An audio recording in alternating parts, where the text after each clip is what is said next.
Hey YouTube, Sogyo here, and there are quite a few deserts all across the Earth, varying in size and age and danger and temperature. Now, the largest desert is technically Antarctica, but that's not a desert in the sense that we would imagine it, particularly since it's not super hot like, say, the Sahara, which I would say is the most interesting desert. I mean, the Sahara in summer can reach over 50 degrees Celsius in the shade sometimes, but the Sahara, although you may think of it as this dead, inhospitable wasteland, it was not like that as recently as 6,000 years ago. From 11,000 to 6,000 years ago, the Sahara was more lush and closer to a jungle than anything that we'd imagine nowadays in the region.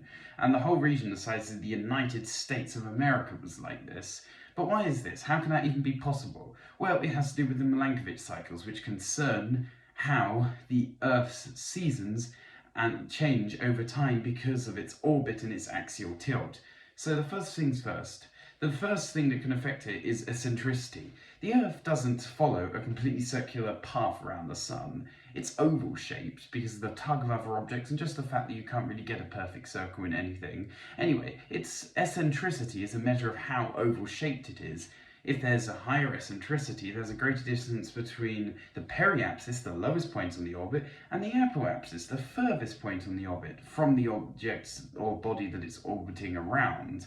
And this means that there'll be a greater difference between these two regions. They don't line up necessarily with the seasons, by the way. They don't really line up at all, i.e. the closest point to the sun is not during summer right now. But if it was, or if it were, then that would mean that there would be far warmer weather in summer and things such as more ice melt, and in winter colder, so more ice being frozen.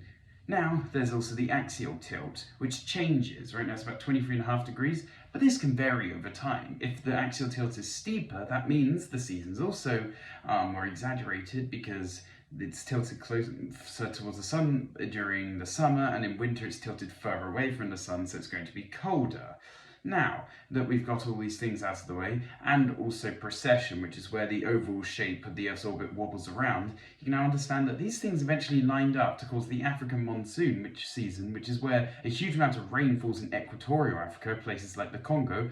It moved north, and the summer happened to line up with the periapsis, the closest point to the sun during this period. So the season of summer got more extreme in this region, but also more water was created and evaporated and released onto the Sahara. So after a long amount of rainfall, plants started to grow there, and the region became full of this. We know this because of pollen samples, for example, and even ancient human cave drawings there. But it all ended. But who knows what the future entails for the Sahara?